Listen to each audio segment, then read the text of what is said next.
Dynamic entrance kicking in the door like God. Turn up to the max, shooting energy up to the sky. Tap into the station 935, it's time to rock. Swooshy color backgrounds just to let you know we fly. Undefeated, never beaten, cause we got the skills. Striking all this black gold, you would think we had a drill. We got what you need, homie, so come and get your fill.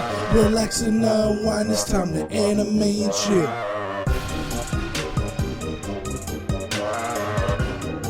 It's time to anime and chill. Relax and unwind, it's time to anime and chill. What's going on? This is another episode of Anime and Chill. You hanging with your two favorite N-words, the biggest anime nerds. We can say it, you can't. Yo, what's poppin', Book? Nothing much, man. Another day, another dollar. Getting ready to talk some anime news. I hear that, man. I want to get into a lot of different things, namely that Mortal Kombat, but we're going to get into that later on in the show. First off, I want to start off with Falcon and the Winter Soldier, or excuse me, Captain America and the Winter Soldier. What were your thoughts on episode 6, man? Man, episode 6 was it was mind blowing. It was pretty good. It was pretty good to see him finally don the red, white, and blue with a pair of wings on that guy. Bro, that suit though? Man, that suit was crack. Bro, I loved it, and technically it was a callback to his suit from the comics. Yeah. The way the suit had a neck piece that led up to the goggles. So I was like, that was dope. And then the fact that he had the wings and the shield. Right. Like, bro, when he flew up to the building and he threw the shield through and then kicked the guy right after, I was like, that was dope. And the way they set it up was just so fly. What did you think about the guy John Walker? You know, I think John Walker kind of redeemed himself a little bit in this last episode. It was good to see him fighting on the good side for a change, not really trying to kill nobody. Right. Not being the psychotic version of Captain America. Right. Yeah. We already got one of those. We call him Taskmaster. Right. But so I thought it was dope. I didn't like the fact that they made that big speech in the middle of the street. I'm not mad that they made the speech. I'm just mad that it took place in the middle of the street. And so it was like, man, it felt rushed. In my opinion, I think they should have had like a congressional hearing, something. Either if it was Carly's hearing, like they could have even went about it with them not killing off Carly and arresting her. And then at her hearing, having him kind of stand up for her and kind of asking for leniency. Then going into the whole speech about what it means to be a black man trying to carry the lineage and the legacy of Captain America. Right. I thought the speech was nice. And yeah, I can agree with you there. Having it in the middle of the street like that, it kind of takes whatever impact it might have had out of it. Right. It takes the gravity away from it, because now it just seems like something that was done offhand instead of something that was done in an environment where it might actually affect something. You see what I'm saying? Whereas if it was done in like a courthouse setting or a congressional hall, then you'd have people there, but the people that were there would be like reporters and this, that, and the third.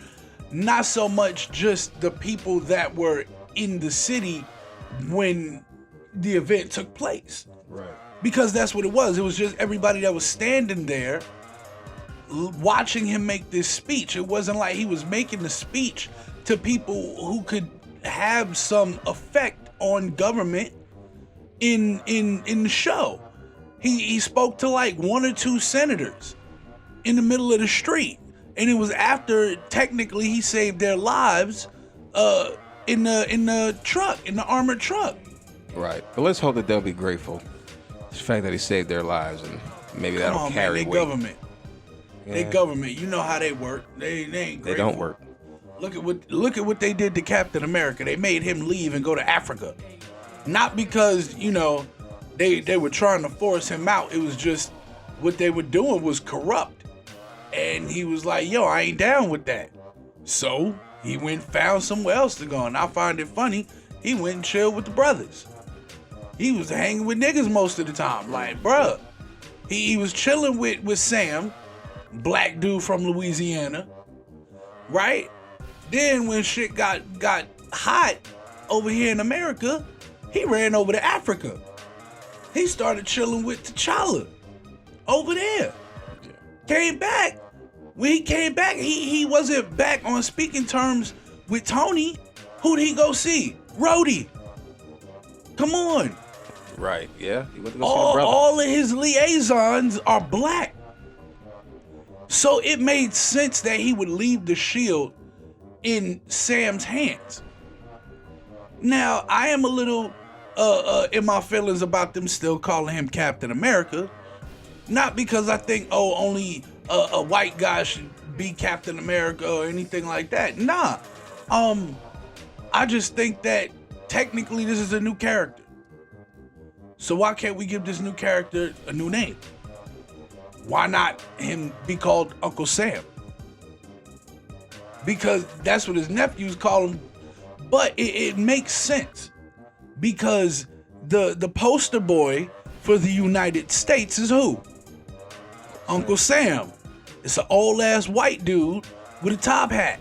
Talking about, we want you. You see what I'm saying? If you really want to talk about trying to change the image and all of this, that, and the third, let's get a new Uncle Sam up there. And Uncle Sam that's, not so much an Uncle Tom, but somebody who's able to see both sides of the argument. Right. You see what I'm saying? And I think they kind of touched on that towards the end of the show. Like that big speech. That's what that whole speech was about. Was about him breaking down the barriers. Like, look, man, we have the same struggles. Everybody is dealing with the same issues now. So, for you to still hold this morality from a time when, things weren't even at its best. It's like, so now that I'm here and I'm actually willing to listen to both sides of the argument, now you don't want to have the argument. That type of deal. But I digress. I did like the fact that him and Bucky became friends. Yeah, them actually getting cool. Yeah, because I thought that was just, like, it felt right. And then Bucky actually going through and going to see the Japanese guy that he was befriended at the beginning and actually apologizing for killing off his son, like giving that man the closure he needs. And I thought that was just so dope. The fact that they were able to listen and bring that back around, bring that full circle, especially because that touched on his PTSD. Right. You see what I'm saying? That's another thing that Marvel knows how to deal with modern issues, but still, do it in a way that it feels organic. So that's why I'm like, oh yeah, nah, I'm definitely rocking with that Falcon and the Winter Soldier. But if you paid attention, they put up a text on screen that said Captain America, and I said Captain America in quotations, and the Winter Soldier will be back for Captain America 4.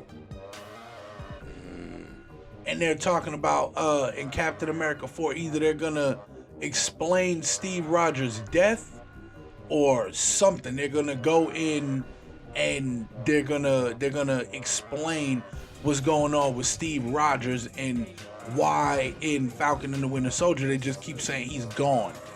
Okay. Yeah, because they never really referenced, oh, Steve is dead. They just, he's gone, as in he's not here anymore. So that was just something I wanted to talk about with that. Another thing I want to touch on before we start digging into Mortal Kombat. Over the weekend, I asked you a question, and the question was, if you could build a super team of anime characters with the maximum number being 7 and only using 2 characters per anime, but being able to choose from any anime that's out, what would your super team look like and why? Let me see. I'd go with Killua. I go with Killua and Gon, Vegeta, Zoro. How many is that? Yeah, that's. Let me see. Guts from Berserk, for those who don't know. That's 5. I would go with Stain. That's a good one. That's 6. And I think my last character would have to be Escanor, the Lion Sin of Pride. That's a real good one. Now, let me ask you why you chose these characters specifically. Well, I think I chose most of these characters because most of these characters you wouldn't expect to be. They're not main characters, but they're main characteristics. Okay, I see what you're talking about. They're like the second in command, the strongest of their kind type, but they're not really the lead character. Right, like for instance, Gon and Killua, they're children. So you wouldn't think for them to be, titans. Escanor, before he transforms, he's this puny little timid man. Right, like Banner and Hulk. Right, so Vegeta, he always fights with a chip on his shoulder, and I can respect that. Stain, man, I just thought Stain was that dude as far as villains went. His determination, and he has a sense of honor about him. Yeah, for a villain, he's more like a hero than most of the heroes. Right. So, did I leave anybody out? I think that was everybody. Guts. Oh, Guts. Oh man, yeah, Guts. And Guts because his name says it all. Guts. That man will cut his own arm off to get the job done. So, oh yeah, I'm always taking him. Okay, that does sound like a vicious fucking super team, dude. Oh yeah, it is. Like, bro, I almost want to change some of my picks, but nah. For me, I think first and foremost, I'm going with Luffy as like my leader number 1. Guys are going. Yup. So it's Luffy. Then I'm going with Deku and Kacchan. And then I'm gonna go with Naruto and Sasuke. Oh man, I didn't think about it. Naruto guys. Oh, well. Then from there, I'll grab Kenpachi and Saitama. Yeah, I forgot about Now, Saitama. The reason I chose these characters, for Luffy, everybody knows I'm a huge One Piece fan, but with him, he has the ability to absorb a lot of damage. So if you're gonna have a main character or a team leader, you want him to kind of be durable. Right. That way he can last throughout the fight and help the others with their fight if need be. I went with Deku and Kacchan because I love Kacchan's explosive power. Just the way he fights is dope, and then the fact that Midoriya kind of copies his moves, so they're almost like a Ken and Ryu team. Yeah. But Midoriya still has All for One. So you add that on top of Kacchan's power, like when they fought All Might, and they slick beat him during the exams. Yeah. When they had to get to the gate and the two of them double teamed his ass after they fought for a bit, but Deku finally got Kacchan to get on the same page and they worked together. Yeah, the two of them are like the best tag team, in my opinion. If not them, the best tag team would have to be Naruto and Sasuke. Two people who don't have to say anything to each other, but know each other so well that it's almost like they fight as one person. Yeah, exactly. You see what I'm saying? And that's, you need that kind of chemistry between teammates, because teamwork makes the dream work. One person can't, you know what I mean, hold everything down. That was kind of a hang up with Dragon Ball Z, where everything was on Goku's shoulders. And it was like, no matter who the villain was, it always had to come down to Goku beating him. Yeah. You see what I mean? Yep.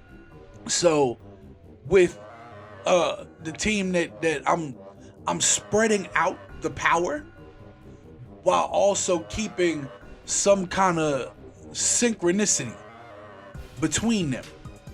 Kenpachi. I picked him because I love the fact that dude is so strong, he has to handicap himself. Every team needs that one character that's just like so OP that all the other characters are like, yeah, nah, dude, that's not the guy to fuck with. Right. You don't want to get on his bad side. Do not want a piece of that man. Right.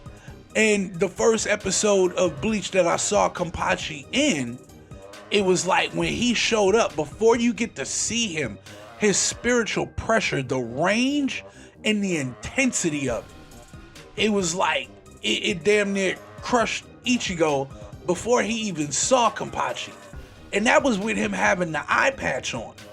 It wasn't until I forgot who he was fighting where he actually took the eye patch off, because the dude was so strong that he was like, oh, so I can take this off and actually have a fight and not have to worry about killing you off the rip. So yeah, that's why I got Kenpachi, because in Bleach he's kind of that OP character, you know what I mean, that's really intense. And then my last person was Saitama. And I picked Saitama because that motherfucker is just OP anyway. Like, everything about that dude is OP. His entire series is about him blowing up enemies with one punch. One punch. So much so that most of the fights in the show don't involve him. Right. Until the they very have to end. involve other people. Because if every fight involved him, it would just be over. The season would be like 2 episodes long.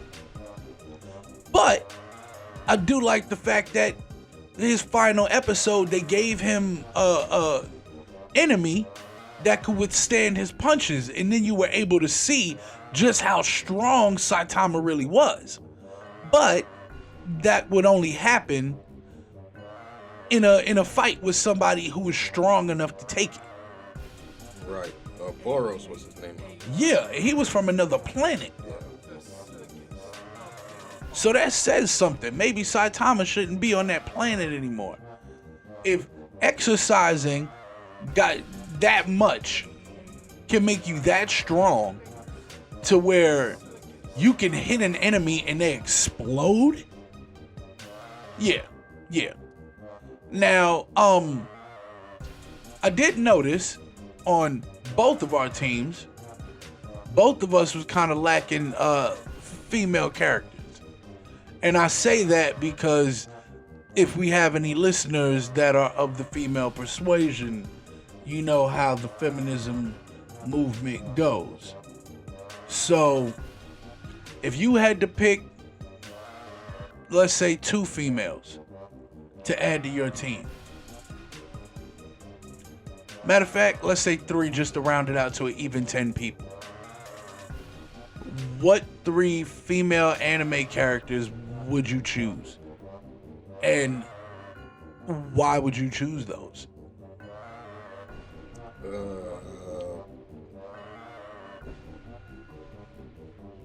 I would go with Chi-Chi. That's a good one. That's a sleeper. A lot of people tend to forget how strong Chi-Chi is. Chi-Chi, Mikasa, and Mikasa is from Attack on Titan. Okay. She's Aaron's brother, Aaron's sister. My bad. Okay. And Android 18. Yeah. Android 18 is a baddie. Yeah. Cause not only can she whoop your ass, the chick is still kind of hot. Yeah, she'll fuck you up. Right? Broke both of Vegeta's arms. Said so. Who's got 2 broken arms and is a total bitch? He said, you stupid bitch. You only broke one of my arms, and then she crushes the other one. This guy. But yeah, no. If I had to pick 3, I'm gonna go with Boa Hancock, Bulma,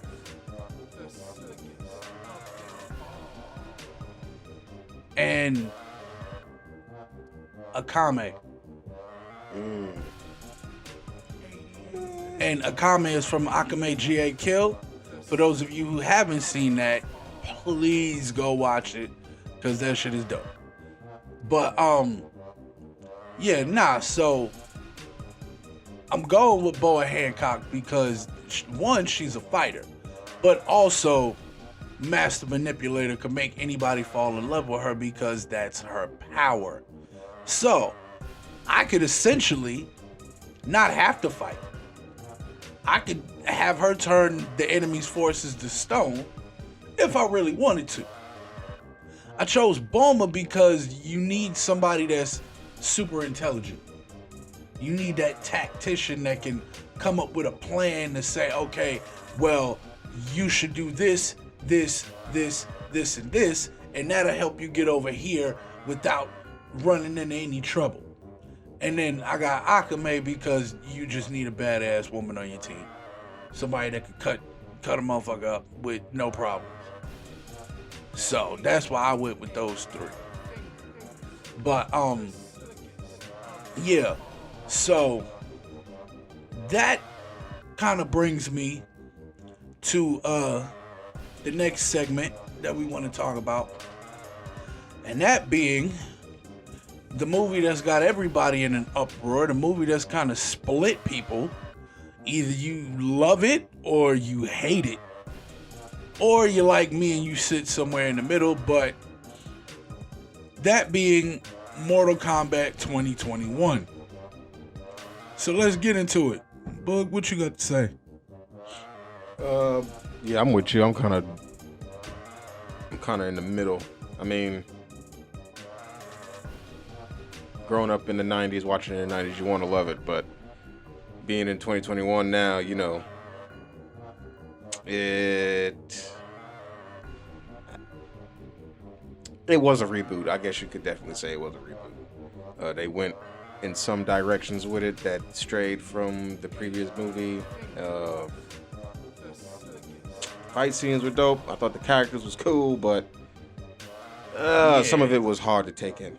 The characters, the fact that they looked like the characters for the most part from the game, I thought was dope.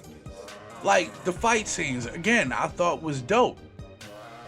But it's like, once you get past that, the story, like it was just, You dropped logic about halfway through. You never went back to pick it up, and then you just said, "Fuck it, we'll get it in post.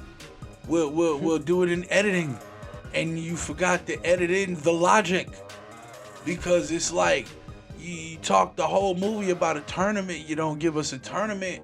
You tell us about this thing called Akana and how it's supposed to be this power that unlocks within you, but then you don't explain how it unlocks.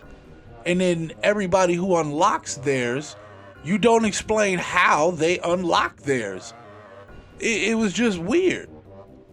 Like, the one that got me the most is Jax's arms. That to me is what made me stop. Like, even the first go round watching it, that one really made me stop and go, wait, what the fuck? Did they really just do that? I'm like, so how does he get his arms? He just manifests them? Yeah, that's what it seemed like. So I know I wasn't tripping. I was like, why couldn't they just give him the metal arms that he had, that you see him with, and focus on him learning how to use those? Focus on having to deal with these gigantic robot arms and him trying not to break stuff. Him trying to do everyday things with these super strong ass metal arms. And not give him these puny ass weak arms and then show him trying to box with these things. Like, come on, man. Even he said it. Why? I'm useless. Why the fuck did you bring me here? Like, the hell? So, yeah. Another one, Sonya. I'm sorry, but no. They tried so hard to make a feminist statement in the movie with her, and that shit backfired. Like, fucking whoops. Because think about it. The whole time, they kept singling her out as the only one that didn't have a dragon marking. Then, while the guys are training to unlock their Akana, they're getting their ass busted. They going through their fight training. She's not allowed to train because she doesn't have a marking yet. But the second she gets a marking, all of a sudden, her Akana pops up. Yeah, it almost took no struggle. We didn't see any struggle. Right.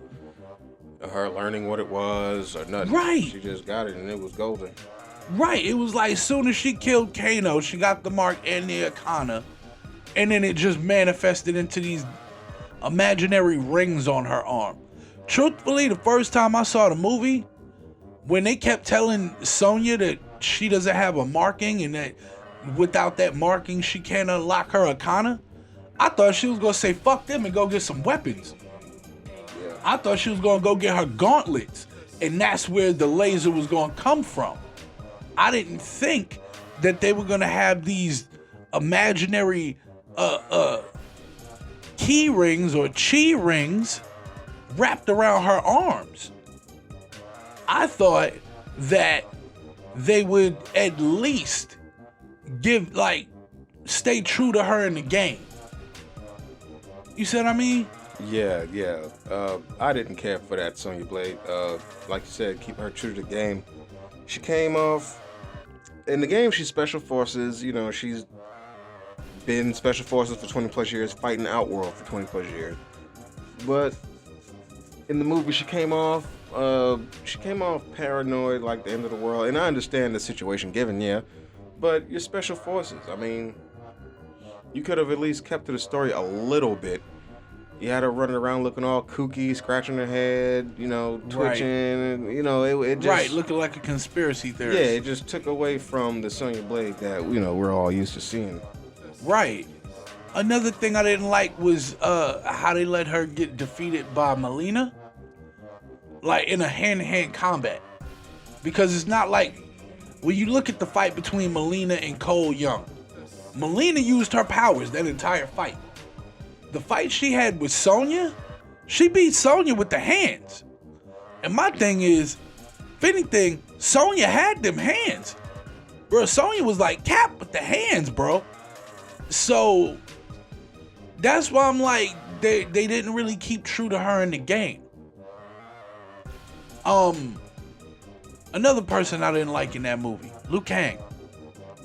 I'm sorry, whoever wrote this must have been a Kung Lao fan, because they made Kung Lao look like a superstar, and they made Liu Kang look like a bitch. Like, straight up, dog.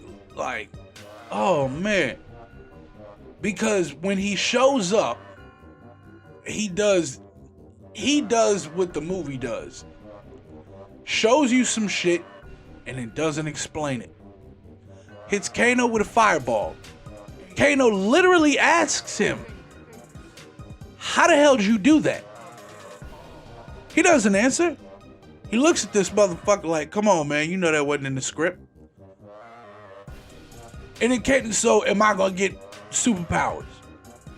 Looks at him again like, dude, you know that wasn't in the script. And then he just kind of puts his hand on him, and Kano's like, dude, what the fuck? You're just not gonna answer me? You're gonna let me ask this question? I know you hear me asking this question. Why don't you, at least give me some kind of answer? Well, lo and behold, that's because the movie said, yeah, no, fuck your questions. There are no answers here. There are no answers here. So don't even ask about them, because those are ridiculous. But yeah. The movie in and of itself was a video game movie. And I don't mean that in the fact of, oh, they tried to follow the story from the video game. No, I mean they literally played a video game on camera with live people. That's what that was. So, for the people who were mad because it didn't have a story, hey, I'm with you, my brother. I'm with you on the struggle. But, yeah, no. Once you look at it for what it is, just watch it for being fun. It's a fun video game movie. And when you look at it, you laugh. Don't take it too serious, even though it's trying to take itself too serious. I won't sit here and just bash the movie and rag on it the whole time, because, like I said, I did enjoy it as a video game movie. And one of the characters that helped me enjoy it was everybody's favorite, that being Kano. You fucking beauty.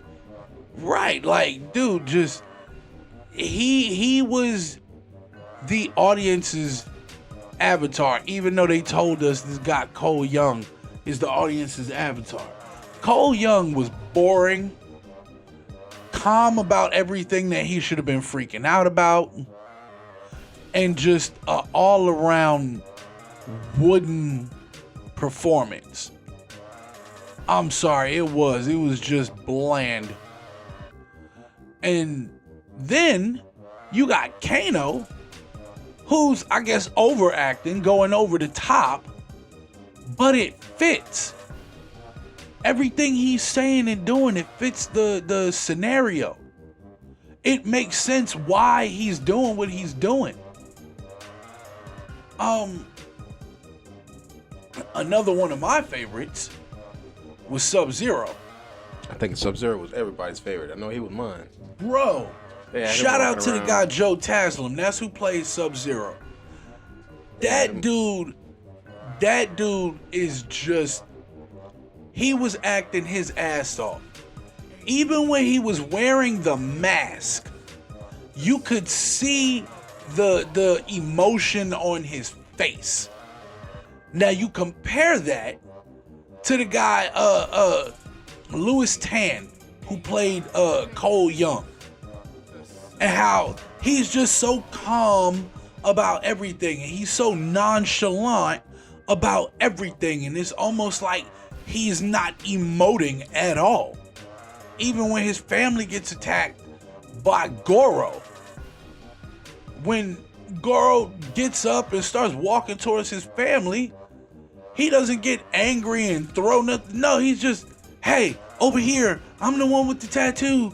Come get me. Come get me. Really? Right. Really, dude? I mean, You not like, dude, if you don't get the fuck away from my family, I swear to God, I'll kill you. Mm-hmm. You see what I'm saying?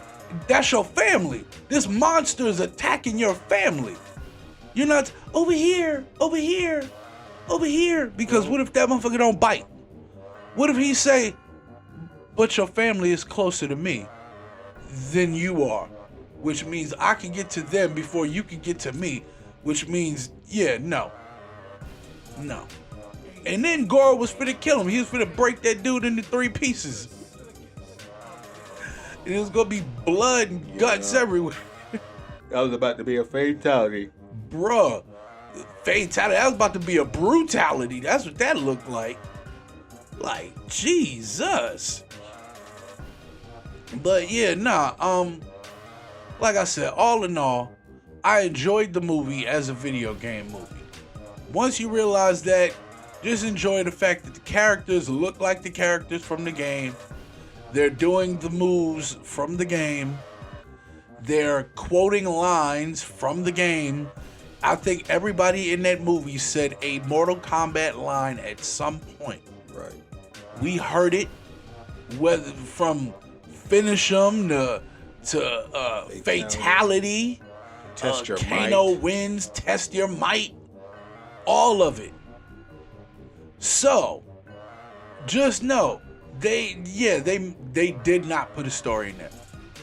So, if you're one of those people who want to see a movie for its story, for its logic, sorry, that's not here. That's not here. What you got here is pure nostalgia just to pop the fans.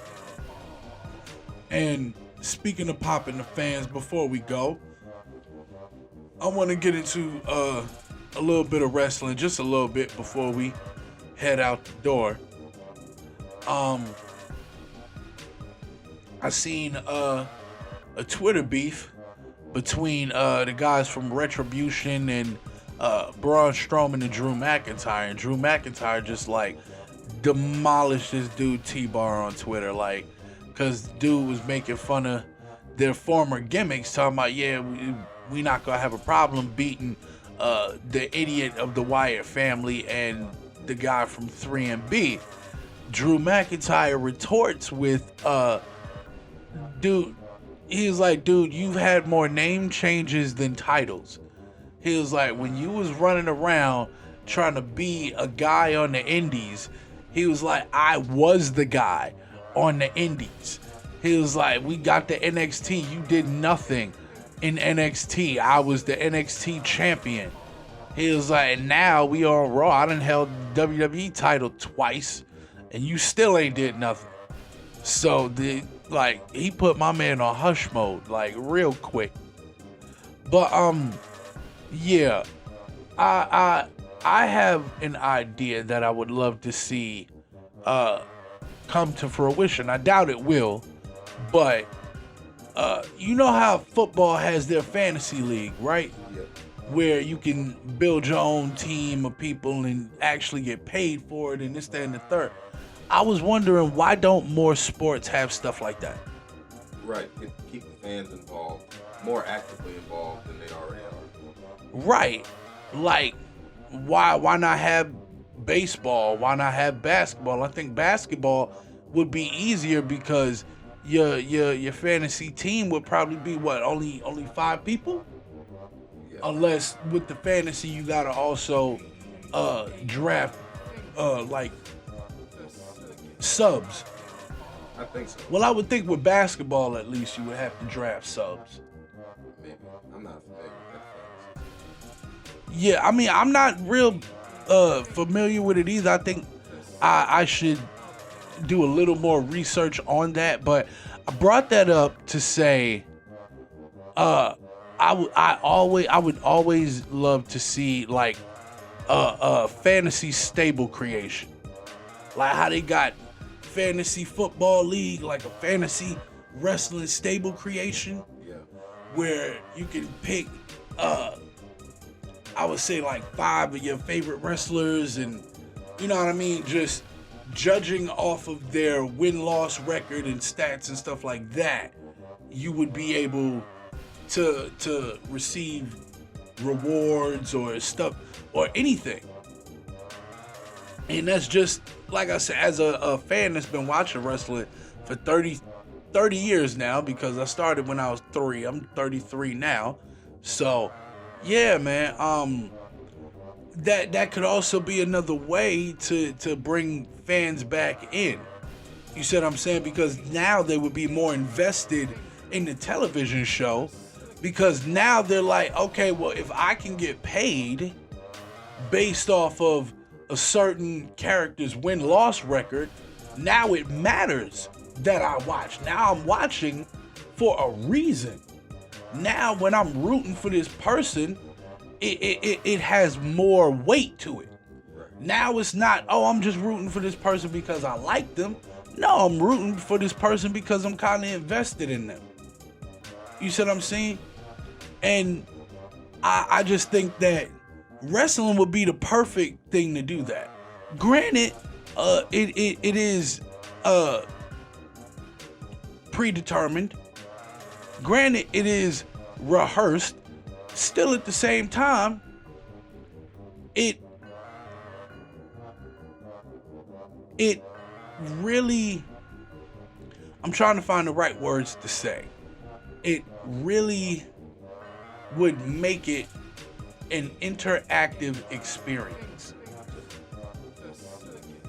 You see what I'm saying? And it would be a way to kind of boost the ratings and get it back, especially after last year when we didn't have no fans in attendance, man. Like, we need that now more than ever. We need something to reconnect the fans with the product, because for WrestleMania, they had fans in attendance. Like, the entire arena was damn near full with people, which when you watch that, it, for the first time since I'll say 2019, it actually felt like WrestleMania. It felt like a real wrestling event again. And it was like, that's what you're missing. That's what you need, that live energy. Because what they do on Raw and SmackDown is they got the little digital Skype screens, and then they pump in artificial crowd noise, which anybody who's been to a live WWE event knows that, dude, the crowd is unpredictable. They will chant whatever they want, whenever they want, at whoever they want. Like, hell, I remember one WrestleMania I went to, matter of fact, the day after WrestleMania, the Monday Night Raw after, it was Nikki Bella, Brie Bella against AJ and I think Naomi. And in that moment, all 4 of those women were dating other wrestlers. And the crowd let them know in a not so nice way. With Nikki Bella, they chanted, "You suck John, you suck John, you suck John." AJ gets the upper hand. They say, "You suck Punk, you suck Punk, you suck Punk." So it like I said, it was a not so nice way to say it, but that's the unpredictability of the crowd. That's what I'm saying, that, and it gives off that anything can happen energy, which they try to push, especially with live shows. Oh, it's live TV. Anything can happen. Anything can happen. Well, not when you have no fans, and because you have no fans, you're pre-recording. And then telling everybody, oh, anything can happen. Of course anything can happen, because you've already filmed it. And with editing and hindsight, yeah, you could make it look like $1 million, even though it probably looked like, I don't know, $5. But I don't want to keep dragging on too long. We could save some more of that for next week's episode. But before we get on out of here, last word, final words. What's the word, nerd? The word this time is Adios. Adios, amigos. We will catch y'all later. And remember, man, grab somebody you love, sit down, throw on some anime, kick your feet up, chill out, man. Time to anime and chill. Peace. Peace. Dynamic entrance kicking in the door like that. Turn up to the max, shooting energy up to the sky. Tap into the station 935, it's time to rock. Swooshy color backgrounds just to let you know we fly. Undefeated, never beaten, cause we got the skills. Striking all this black gold, you would think we had a drill. We got what you need, homie, so come and get your fill. Relax and unwind, it's time to anime and chill.